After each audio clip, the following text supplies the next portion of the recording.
Chancellor, this morning the Labour Party have said they're going to abolish non-dom status for people in the UK. They say they're on the side of the working people and you are looking after the bosses. Are you going to follow them by agreeing to abolish non-dom status? Well, we have an economic plan that is working, and you have an example of that today with Metro Bank announcing they're going to create 3,000 more jobs in Britain. By contrast, you look at what Ed Miliband has announced today, and it is a total shambles. Within hours, their policy has unravelled. You have Ed Balls himself saying it would cost the country money, and when you look at the small print, it's clear that a majority of non-doms wouldn't be affected at all, so even the headlines are misleading.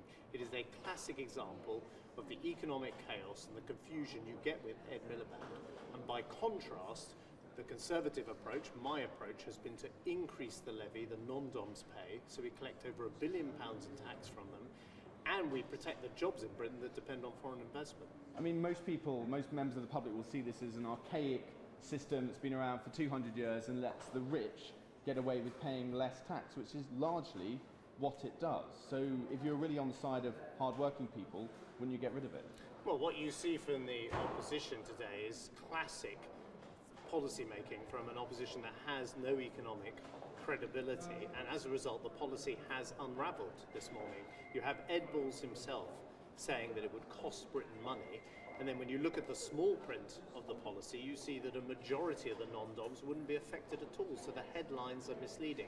It is a classic example of the economic chaos and confusion you get with Ed Miliband, and our approach, which has been to increase the levy on non-doms, has made sure we raise over £1 billion in tax for this country, and we don't put at risk the jobs in Britain that depend on foreign investment. I mean, you've made quite clear, though, that they've made quite clear that they're going to significantly reduce the amount of time someone can live in this country and not pay tax. That is the right thing to do, it seems. They've made that very clear this morning. Ed Balls said he wanted it to be less than 5 years. Well, it's a total shambles, this policy from Labour.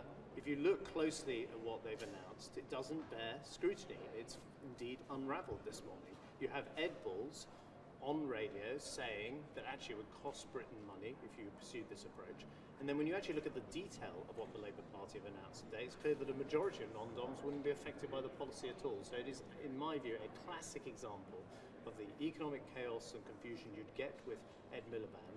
And what a contrast with the economic plan that's working here in Britain, getting more money from non-doms, but also making sure that companies like this, Metro Bank, are expanding, creating jobs here, 3,000 more jobs for the rest of this decade. So that's an economic plan that's working. Thank you.